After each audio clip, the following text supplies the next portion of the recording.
30 minutos de la sabiduría de Dios.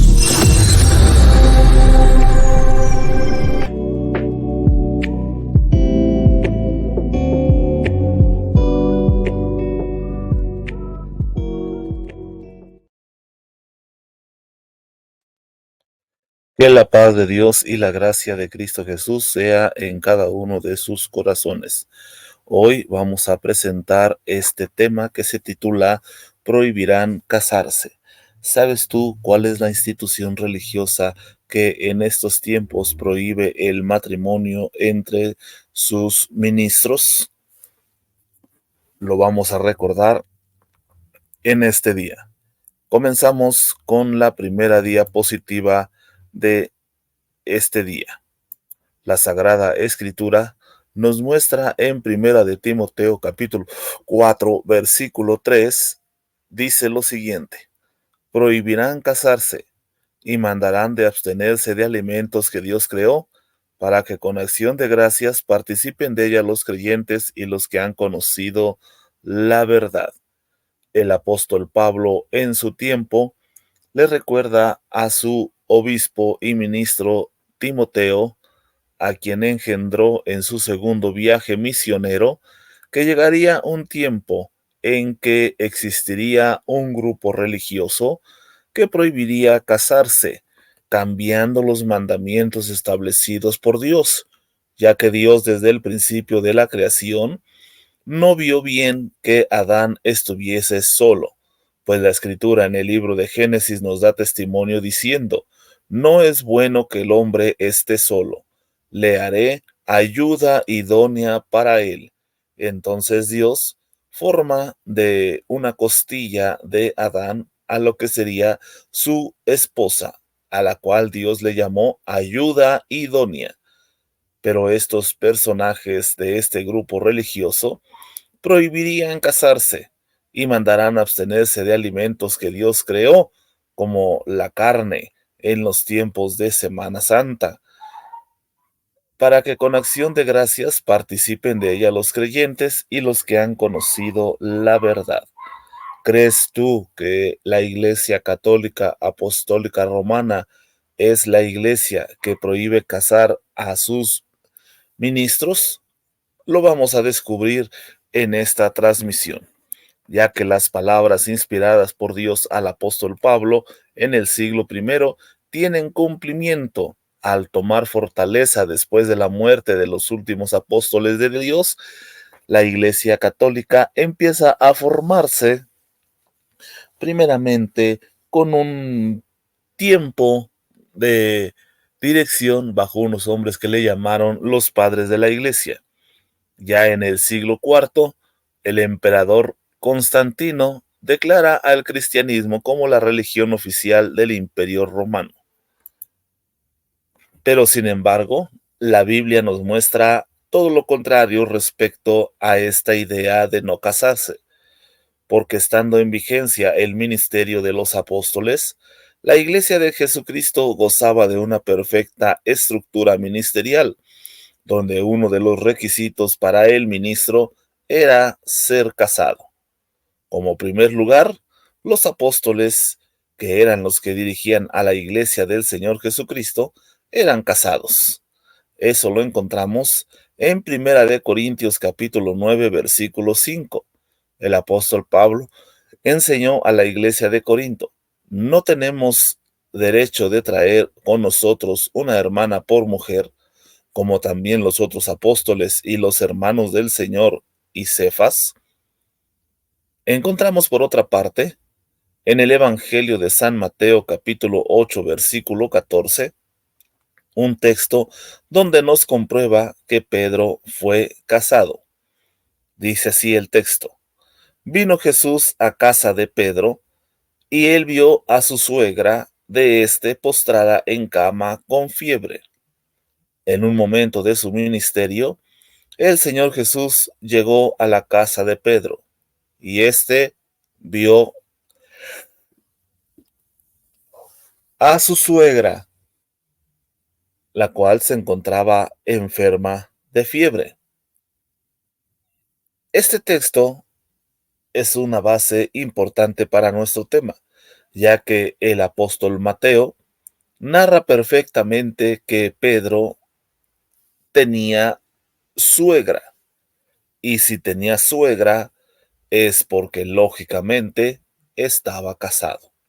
Sin embargo, estos defensores de la mentira, un hombre llamado en estos tiempos Luis Toro, en una de sus muchas exposiciones, dijo que aunque la Biblia dice que Pedro tenía suegra, la Biblia no afirma que Pedro era casado. La pregunta que hacemos, ¿podrás tener suegra y no tener esposa? ¿No se te hace ridícula la respuesta y afirmación del padre Luis Toro al decir que aunque la Biblia dice que Pedro tenía suegra, no dice la Biblia que Pedro era casado? ¿Quién podrá tener una suegra sin estar casado? Lo dejamos, le dejamos la respuesta a usted, querido amigo. Los ministros de la primitiva iglesia cristiana fueron casados. La abundante evidencia bíblica que tenemos en las Escrituras confirman que los apóstoles, siendo inspirados por Dios, cuando establecieron el ministerio del diaconado en la primitiva iglesia, como requisito de este diaconado, era necesario que fuesen casados. En Primera de Timoteo capítulo 3 versículo 12 encontramos la siguiente información. Los diáconos sean maridos de una sola mujer y que gobiernen bien sus hijos y sus casas.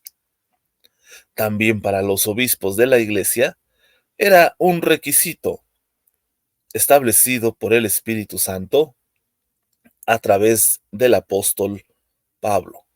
En Primera de Timoteo capítulo 3 versículo 2 dice lo siguiente: pero es necesario que el obispo sea irreprensible, marido de una sola mujer, sobrio, prudente, decoroso, hospedador, apto para enseñar.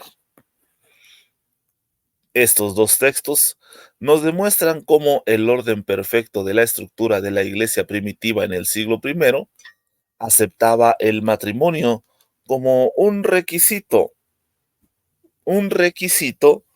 para poder ejercer tanto el oficio de obispo como el diaconado. Sin embargo, siglos después de la muerte de los apóstoles, nació en esta tierra una iglesia a la cual se le llamó Iglesia Católica, Apostólica y Romana.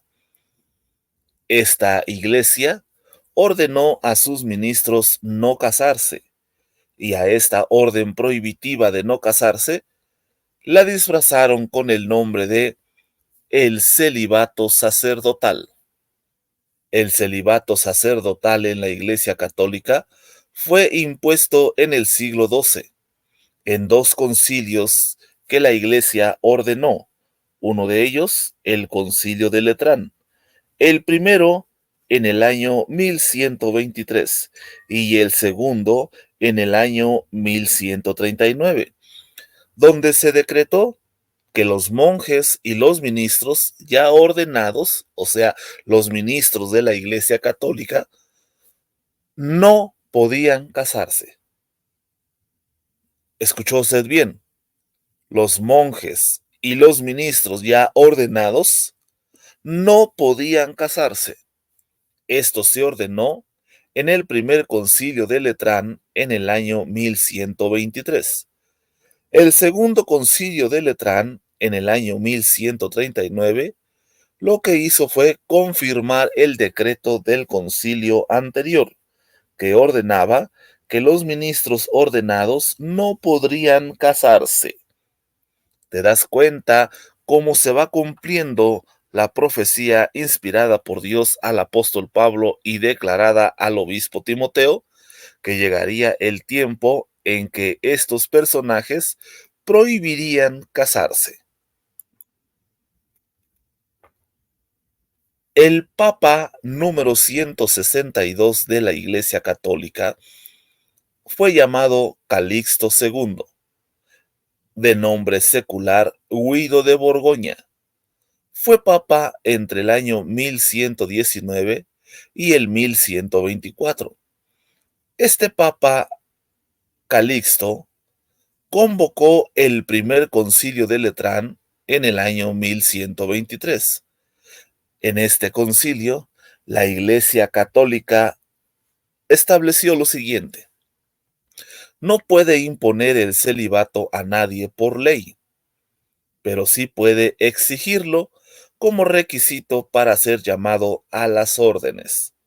¿Te das cuenta que el Papa Calixto II fue utilizado por un espíritu que no es de Dios para anular de la Sagrada Escritura el requisito de los obispos y diáconos, de los cuales deben de ser casados? Este Papa, Guido de Borgoña, ordenó entonces en este concilio que, si bien no era una ley, él podía exigirle a todos los ministros que no se casaran, como un requisito para poder ejercer las órdenes. Sin embargo, en el rito oriental de la Iglesia Católica, así como en las iglesias ortodoxas y protestantes y la Iglesia anglicana, los sacerdotes pueden casarse. Recuerda que hubo un tiempo que el Imperio Romano se dividió en dos partes. Estaba, por ejemplo, el Imperio Occidental, con su sede en Roma, y el Imperio Oriental, con las otras 4 subsedes, que eran, por ejemplo, Constantinopla, Antioquía, Jerusalén. Allí no se sujetaron a la Iglesia de Roma ni obedecieron estas ordenanzas. Al paso del tiempo, vamos a regresar hacia atrás en el famoso concilio de Elvira. El concilio de Elvira, en el año 306, este famoso concilio de Elvira, celebrado en España, este sínodo español, prescribía uno de los cánones que los obispos, presbíteros y diáconos y cualesquiera miembros del clero se mantuvieran absolutamente de relaciones sexuales. ¿Te das cuenta cómo todo se va cumpliendo a lo largo del tiempo? Este concilio de Elvira ordenó a los ministros, miembros del clero, que se mantuvieran absolutamente de las relaciones sexuales, cuando el apóstol Pablo enseñó tanto a los miembros como a los ministros de la iglesia que el hombre no tiene dominio sobre su propio cuerpo sino la mujer, y la mujer no tiene dominio sobre su propio cuerpo sino el hombre. Por tanto, los dos no deben negarse mutuamente en el deber conyugal, ya que el apóstol Pablo ordena que el hombre cumpla su deber conyugal con su mujer, y la mujer debe de cumplir el deber conyugal con el hombre. Pero en el concilio de Elvira del año 306 se ordena que los miembros, cualquiera de los miembros del clero, o sea, la estructura ministerial, abstuvieran absolutamente de relaciones sexuales. Continuamos. Igualmente, en el concilio de Cartago del año 387 y en un decretal del Papa Cirico del 10 de febrero del año 385, dirigida a toda la cristiandad católica, Ciricio el Papa escribió lo siguiente a los obispos. Los obispos solían guardar, al menos exteriormente, este precepto canónico, pero no así los presbíteros o sacerdotes corrientes del clero secular, no perteneciente a orden religiosa alguna, que siguieron contrayendo matrimonio y con esta oposición mostraban su rechazo a los concilios. Pero a pesar de ello, y teóricamente durante la época patrística y toda la Edad Media, el derecho canónico, un documento oficial de la Iglesia Católica que marca las pautas y el destino de los miembros de esta Iglesia, el derecho canónico siguió exigiendo, a pesar de las oposiciones del mismo pueblo, que poco o nada obedecía a la orden de no casarse y mucho menos de no tener relaciones sexuales. El derecho canónico, a pesar de esta oposición, siguió exigiendo a los sacerdotes que aunque casados, escuchen ustedes bien esto, que aunque casados en esos tiempos, al menos se mantuvieran continentes. Mira nada más lo que exige el derecho canónico. Aunque tú fueras un sacerdote casado, no tocaras a tu mujer y que no mantuvieras relaciones sexuales con tu esposa. Te das cuenta cómo estos documentos y estas órdenes en el Concilio de Cartago, este decretal del 10 de febrero del año 385, por el Papa Ciricio, es un claro atentado contra el contenido de la Sagrada Escritura. Interesante información, ¿verdad? Sigamos adelante. Para lo establecido por la Iglesia Católica, se podía vivir en cierto modo con una mujer, pero sin tener sexo. Esta ley eclesiástica era válida tanto para la Iglesia occidental como para la Iglesia oriental, como indican varios testimonios de los padres de la Iglesia, por ejemplo, Epifanio de Salamina, Sinesio de Cirene, Juan Crisóstomo. Desde finales del siglo XI, aunque esto realmente inició desde el siglo IV. Es decir, del siglo IV al siglo XI, puedes encontrar estos testimonios en los afamados padres de la Iglesia. Quejas contra los sacerdotes que no seguían estas prescripciones del derecho canónico se hacían notar por doquier, ya que ningún hombre sacerdote que tenía esposa podía contenerse de tener relaciones sexuales al acostarse en su lecho, cuando el libro de Hebreos capítulo 13 versículo 8 nos dice claramente: honroso sea en todos el matrimonio y el lecho sin mancilla. Pero el derecho canónico y las órdenes conciliares prohibieron completamente a los sacerdotes que se allegasen a su propia esposa. Tanto en la legislación de los concilios, por ejemplo, el concilio quinisexto de Constantinopla celebrado en el año 692, como en otros documentos, incluso no exactamente eclesiásticos como las cartas del embajador Justiniano, confirman este decreto. Aunque se pudiera vivir con la esposa, no se debería de tener relaciones sexuales con ella. Uno de los hombres que ocupó la sede de San Pedro fue un prestigioso monje de nombre Hildebrando, que no era ni siquiera sacerdote.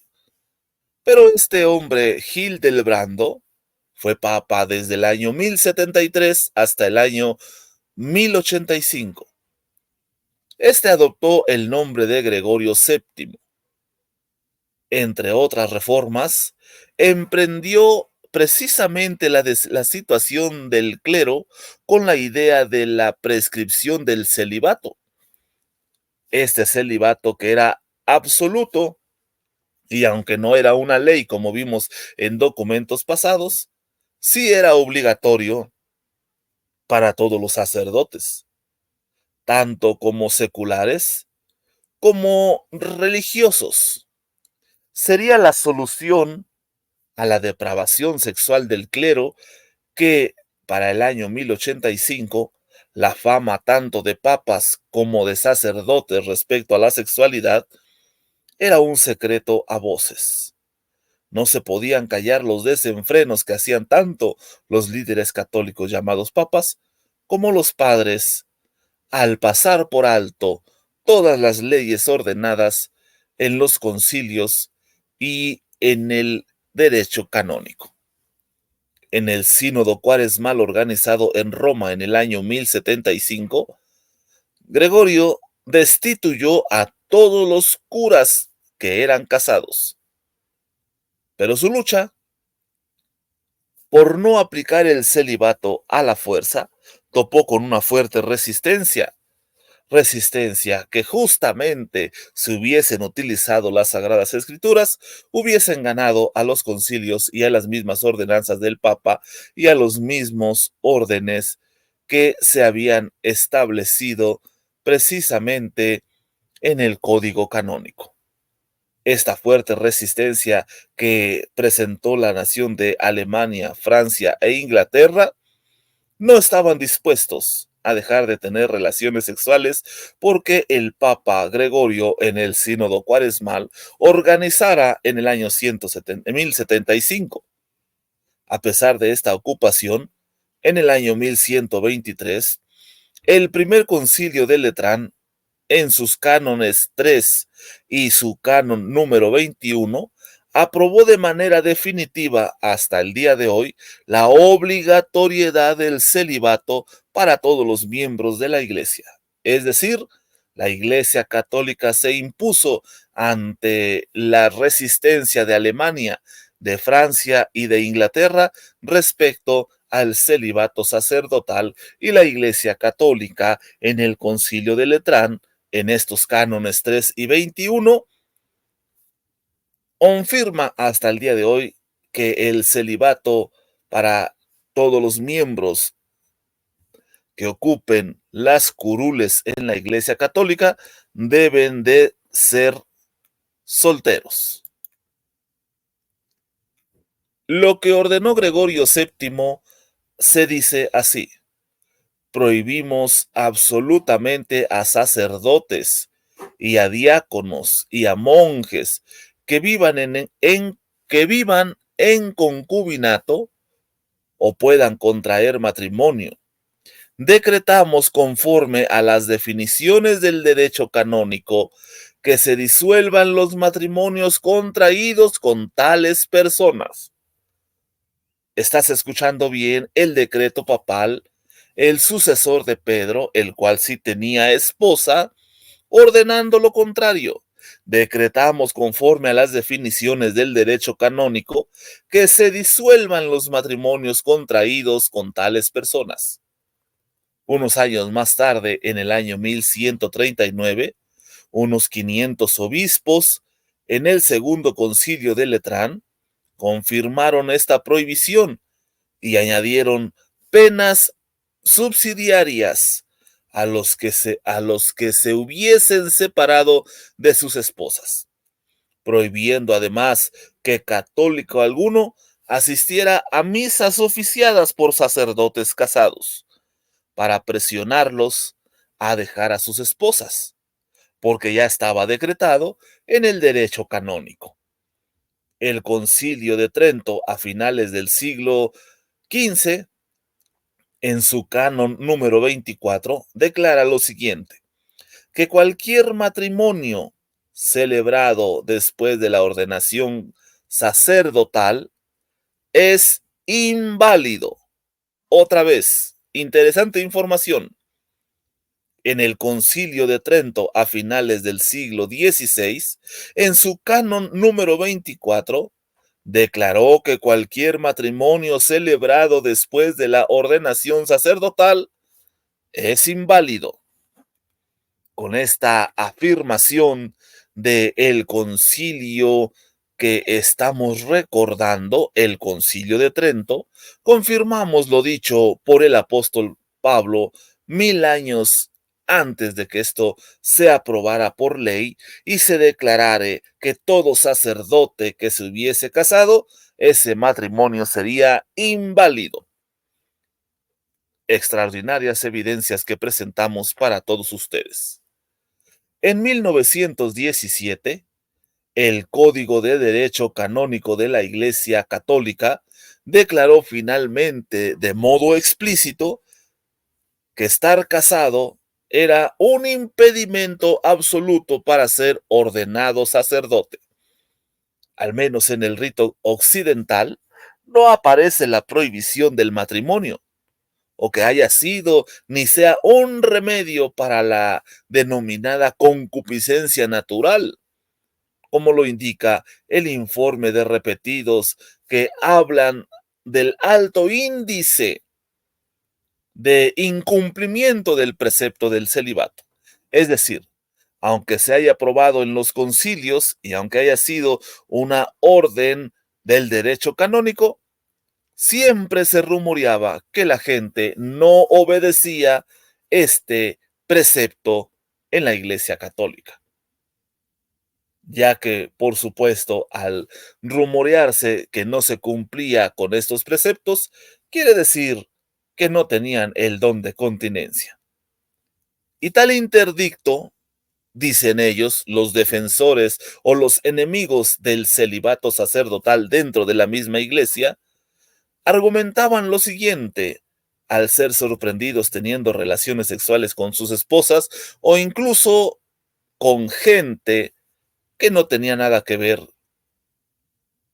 con ellas, es decir, con mujeres ajenas. Argumentaban lo siguiente: tal interdicto, o sea, tal orden, no proviene de ninguna norma divina.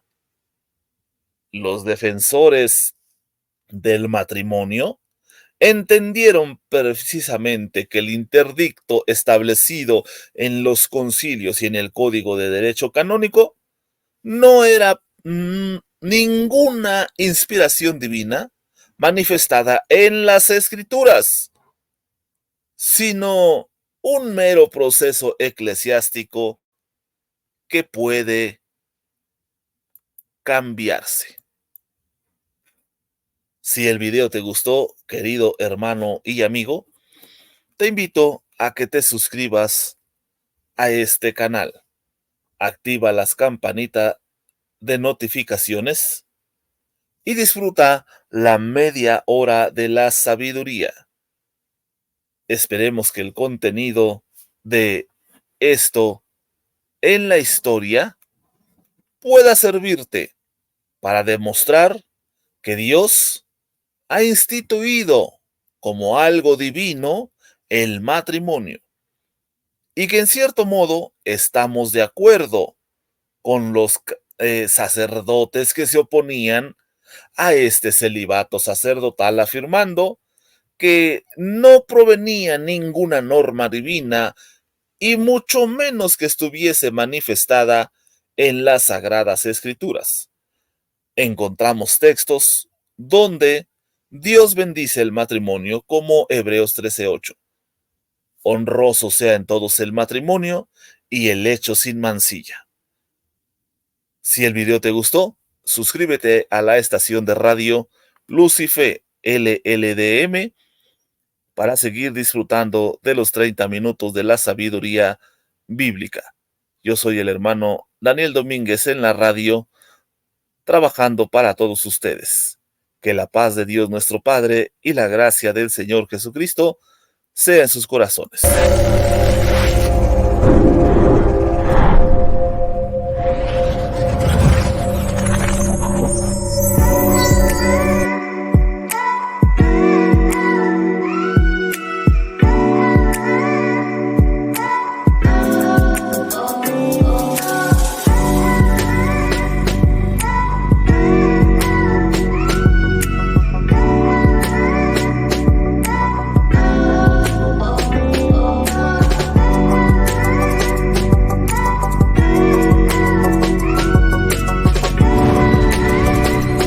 30 minutos. De la sabiduría de Dios.